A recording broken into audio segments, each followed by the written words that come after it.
Alors le président de la République, pour l'affaire Liana, il nous a dit qu'il y a eu un dysfonctionnement. Dysfonctionnement. Eh ben je savais pas que Macron il était champion du monde d'euphémisme. Et ensuite Gérald Darmanin, lui il a dit qu'il allait traiter 70 000 dossiers d'ici le 14 juillet. Pardon? Alors déjà nous on apprend qu'aujourd'hui il y a 70 000 dossiers de plainte concernant des violences sur mineurs qui ne sont pas traités. Alors j'ai une question, mais qu'est-ce que vous foutez? 70 000 dossiers en attente et vous faites rien. Mais moi quand j'ai 3 notifs sur mon téléphone je deviens ouf, il faut que je réponde à tout le monde. Merde! Parce qu'avant 70 000 plaintes, il y en a eu 60 000, 50 000, 40 000. À un moment il y en a eu 10 000 et vous vous êtes dit 10 000 pédophiles? Pas ouf. Je vais plutôt faire les rodéos urbains aujourd'hui. Je me sens plus mécanique, piston, huile de vidange.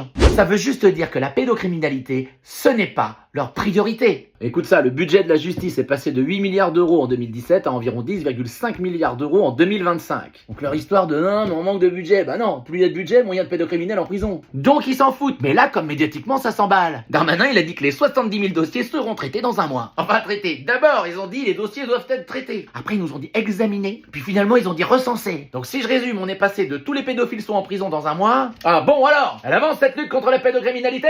Bah écoutez chef, on avait bien compté la première fois, ils sont 70 000.